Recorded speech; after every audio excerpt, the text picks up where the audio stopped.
on the sandbar, picking up some sand where I knew there was going to be quite a bit, because we have a large project today, or maybe not large, but an important project today that I want to use some tinted glass for. So I've gone down and harvested the crystals a couple of times in our geode, and now I just need to make sure I've got the glass. I noticed on the way over here, and I haven't been there because I thought we'd do it together, a shipwreck. So we'll check out what's in the shipwreck there while we're over here. And let's head that way right now. Not only is there a shipwreck here, but I'm sure you've noticed the savanna biome around me and also swamp. So if there's a place where we need to come, if we need to get some slime or something, we got a place nearby. Now here's what I'm hoping for in this shipwreck. I am hoping for potatoes or carrots so that we can get some good food growing as opposed to just wheat. So we're gonna have to dig around in here a little bit and see what we can figure out. Where is this? There it is. All right, let's see what we got. Fingers crossed. Potatoes. Excellent. And there's moss in there. Of course, we don't need the moss, but it's good to have it anyway. The potatoes are going to be a huge boost. And then the leather boots are fantastic as well. Those will keep us safe if we find any powdered snow or anything like that. We'll be able to use those. Let's go ahead and dig to the other side of the ship, and we'll see what the other chests have in store for us. All right, this should be the map chest. And yes, we do have a map. That's great. And a couple of books. First, books of the world, which is exciting. And if we just cut through here somewhere, we should see the treasure chest pretty quickly. This ship is on its side, so I'm having a little bit of a hard time knowing what the perspective is, but it should be just kind of back in a corner here somewhere. It's got to be in here somewhere, though. There it is. All right, let's see what we got in here. Oh, yes, lots of iron, which is definitely needed. I'm going to go ahead and let some of our sand and birch planks go. We've got a couple of emeralds there. What to get rid of? Why don't we turn some of these planks into sticks? That way we use them, but don't actually, have to have extra inventory space for them. So we've got the emeralds, we've got the iron nuggets, and we'll go ahead and get those gold nuggets as well. And just because I want the chest, let's go ahead and steal it. All right, how did I get in here? All right, we found our way out, and it is time to go cook up some glass.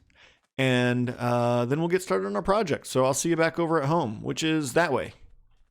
While we wait for our glass to cook up, and that's happening over here in our little furnace array. The only thing I don't have is anything pulling it out.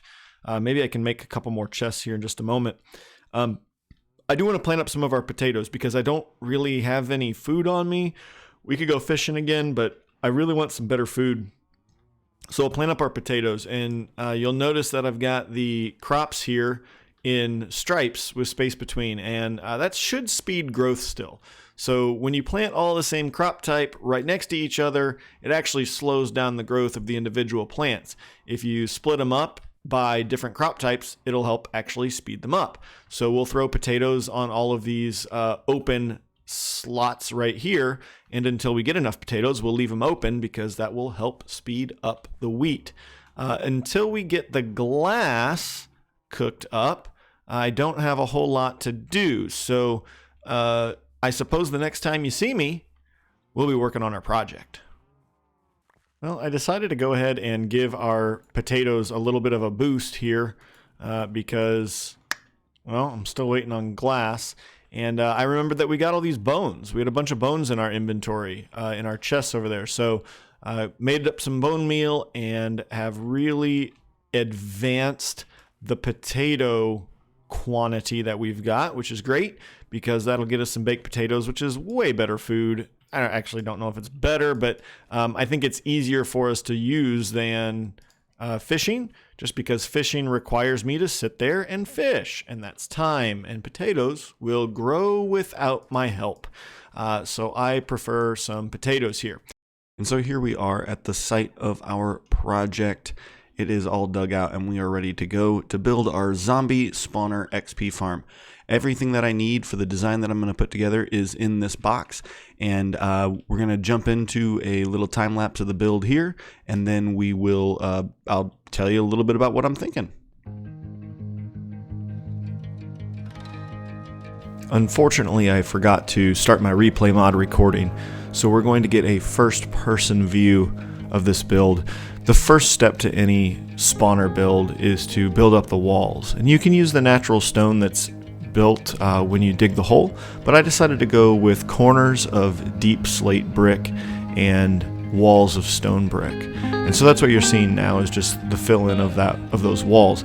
The floor of a spawning room is 9 by 9, centered on the spawner, and we'll get to the floor in just a moment.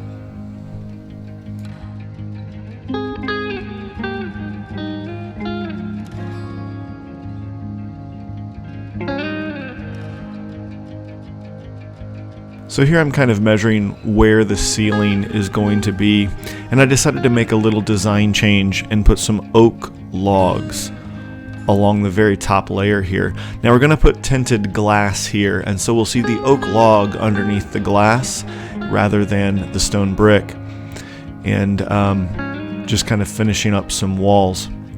Now the ceiling, I decided to go with a deep slate tile and give a little different texture to it, and we put some chiseled deep slate at the corners and in the middle of each wall.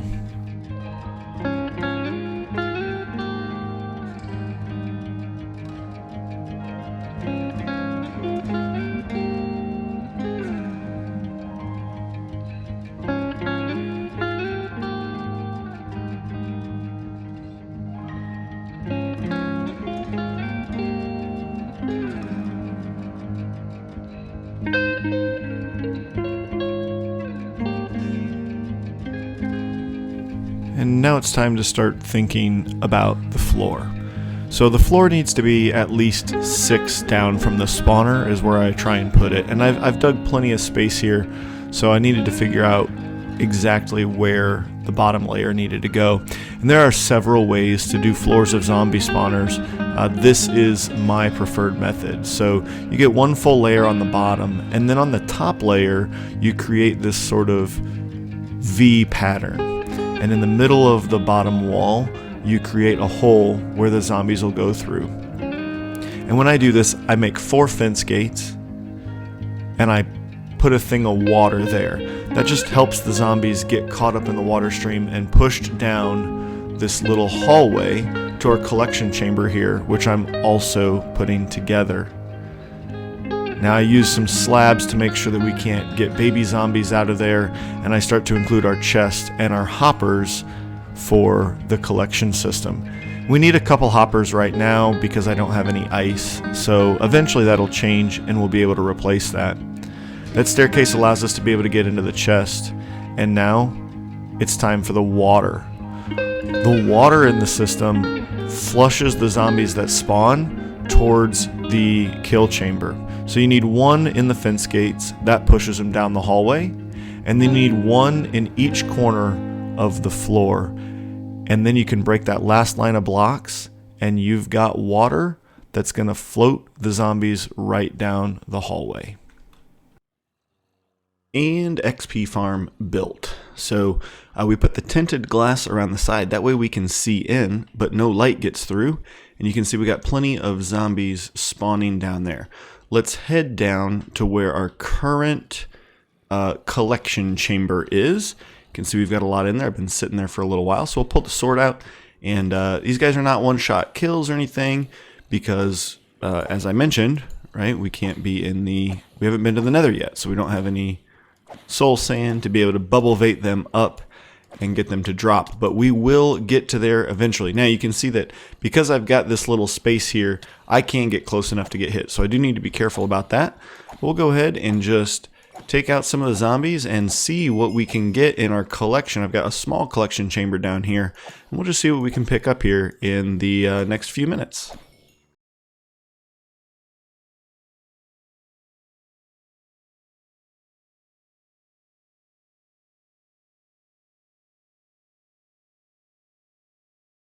And we've eliminated all of the zombies that were in there when I got down here. So let's, it sounds like we got a few more coming now. Perfect. That means that it is working while I'm standing down here. It's running, and that's what I like to hear. Come to me, guys. I don't know why they're stopping there and not coming this way, but you know, we can get down and they can see me, so that'll work. Whoa, whoa, whoa. Okay, so this is a problem with a zombie spawner that we should talk about, which is the social spawning component of zombies. So when you get a bunch of them together and you start beating on one, they have the ability to spawn in reinforcements.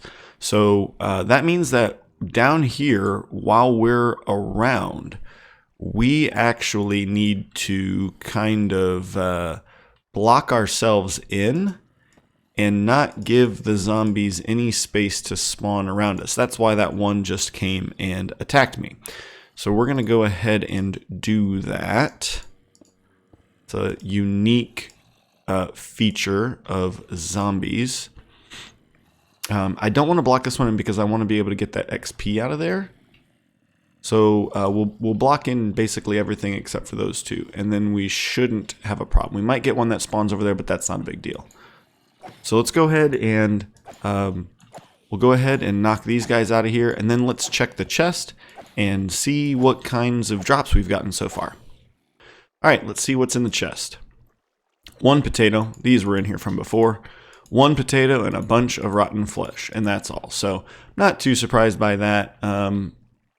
You know, we don't have a looting sword or anything like that, but we do have 33 levels already, which is pretty fantastic. Let's go ahead and break out of our little prison cell here that we've created and head back up to the surface and see what's happening up there.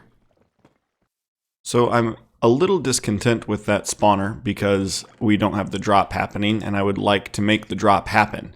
So until we go to the nether, we're not going to be able to do that, which is unfortunate. And as of right now, I can't find any lava pools down underneath or nearby out on the surface. So we're not even able to go anywhere and find any lava to get a portal, even to just pop in and grab a little piece of soul sand.